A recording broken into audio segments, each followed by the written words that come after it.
Today's episode I will be discussing handset cords, line cords. When you find a phone that is a somewhat rare or desirable color, and depending on the age of the phone, it might be necessary to try to salvage the cords that's on the phones instead of replacing them.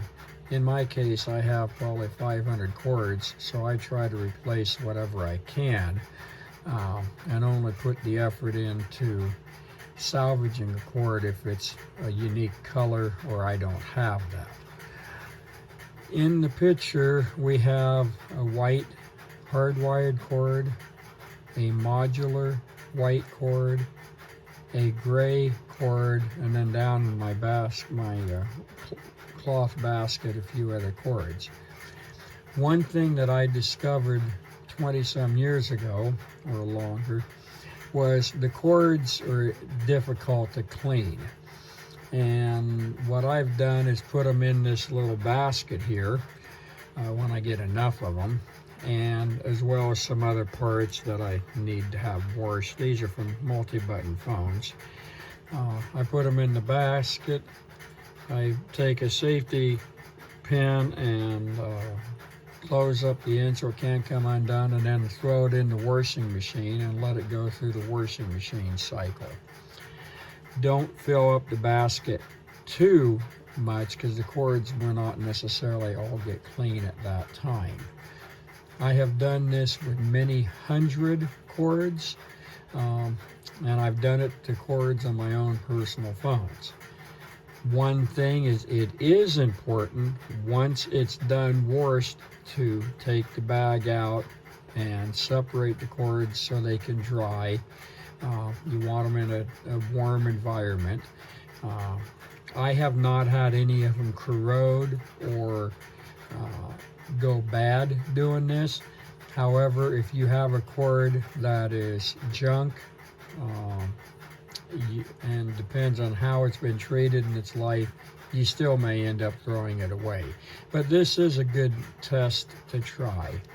I would not do this as a first time around for someone who's not sure of certain colors.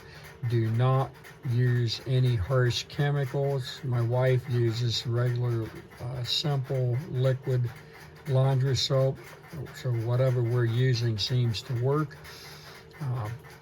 Once the cord has gone through the wash and it dries, I let them sit for 2 or 3 days after they've been through the wash to let them get good and dry. About 90% of the time, the cords will look clean like they were new, but that does not remove the kinks. It does not, like a stretched out cord here, it will do nothing to reform the cord. One thing that I always do on these cords before I wash them is I take all of the where the cord was messed up like that, I take that out and make sure the cord looks decent prior to that process. One of the things you can do to make a loose spring cord like this to where it tightens it up is you get a dowel. In this case, I think it's a 5/8 inch dowel that I'm going to use, and you reverse the winding of the cord on the dowel, and then you set it in the sunshine for a few hours or in a very warm environment. This trick was talked about on the classic rotary phone forum. I've tried it and it works very well actually. So you can salvage a cord doing that. I will wrap the cord on and then a little bit, and then I'll finish it up off camera, and then I'll show you what the finished product looks like. The white cord that I would do this on is used on a phone here in my central office, and because it's a wall phone, it's just been stretched over its life. I do have lots of white cords, and I would normally not do this process, but for the video, I thought it would be a good candidate to use. One thing about the white cord here is because of the way it was plugged in, this may not come back. So I can cut it off and put a new modular plug on the end of the cord. And that is something I do quite often. So what I did is I took the cord and I reversed it. And this cord is dirty. It's oily because it's an old cord. So this is kind of normal. I'll put it on the dowel, I'll set it in the sun, and I hope that this here at the very end will eventually correct itself. If not, then I would cut the cord off and put a new plug on it. That's what I would do to salvage it. But this should kind of correct it. I would put it in the sun for several days, 2-3 days. I used to, when I was employed, would do this, and then I would set them in the windshield of my vehicle and parked it in the sun at work, and it did wonders on this. I'll just quickly show putting it on the dowel. If you get a dowel that's larger than the cord, that's okay,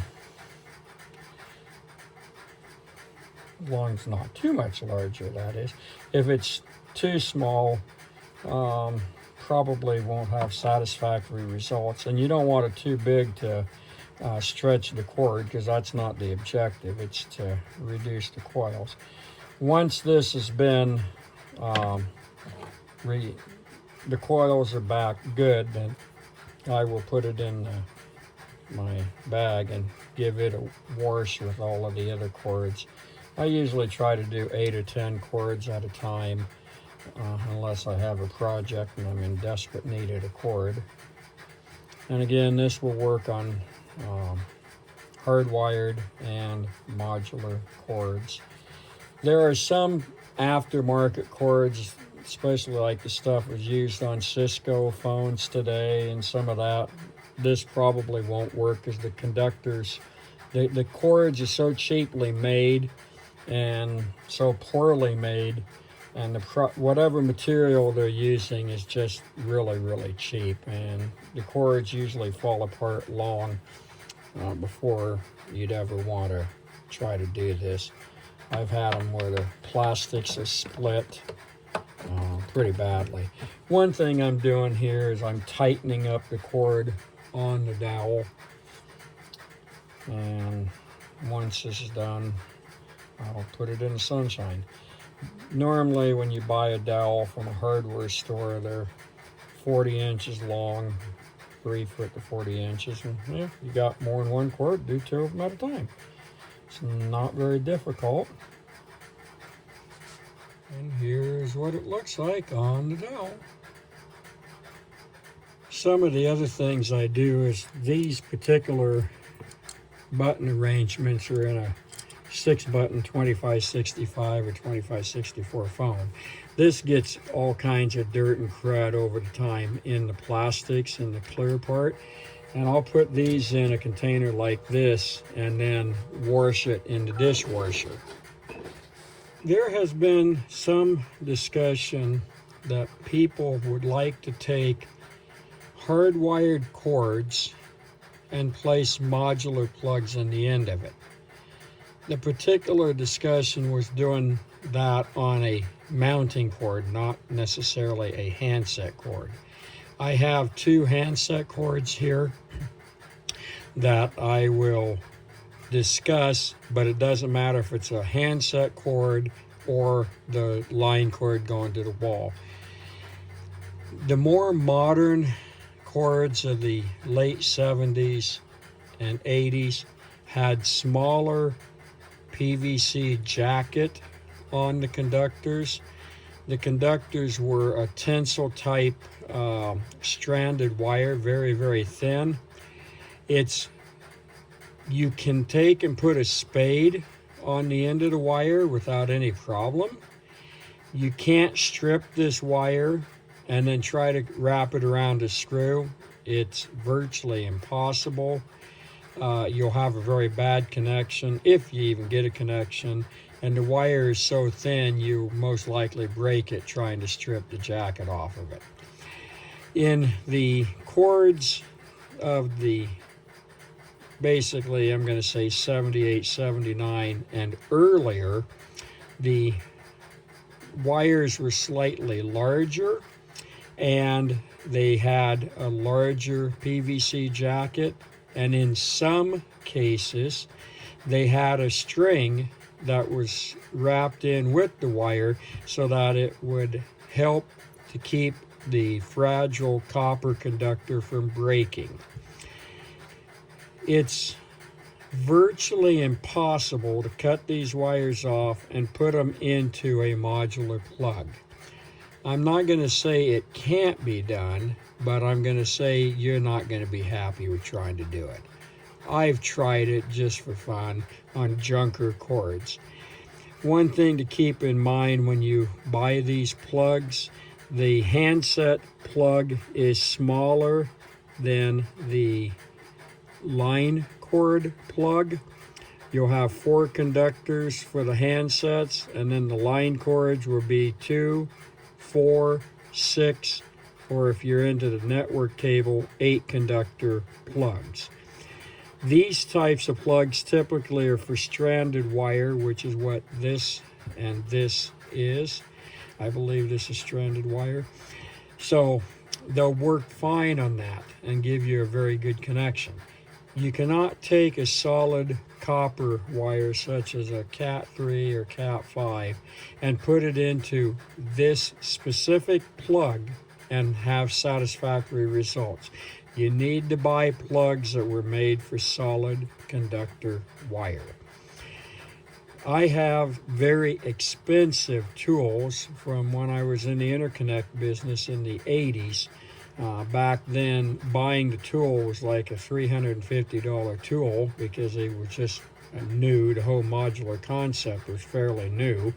So today you can buy the cheap ones to put on, handset and line cord plugs. And if you're only doing 4 or 5 or a dozen, the cheap tools work okay for that.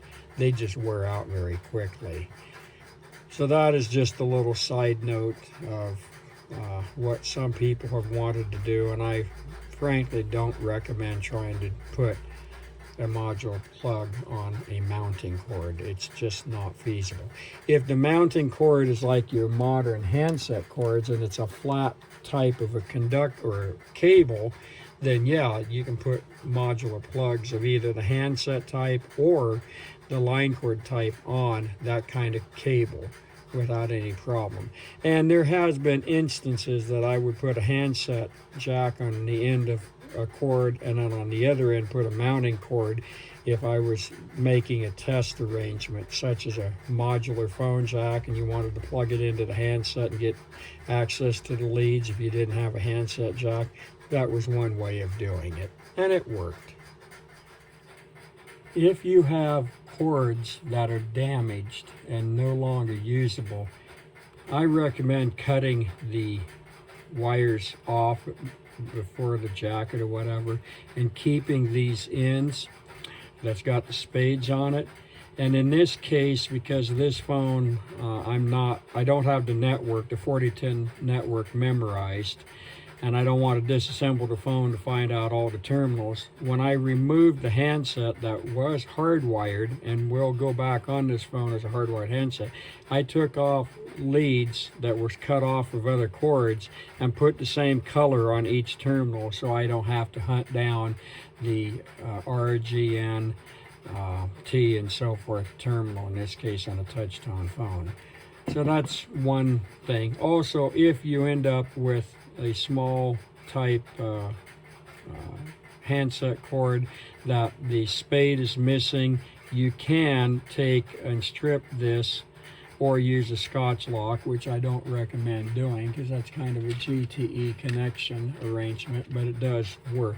Here's what a little Scotch lock solderless connector looks like. So you would just put both wires in there and crimp it, and that would give you a good connection if you don't have spades or you don't want to try to solder that tinseled wire.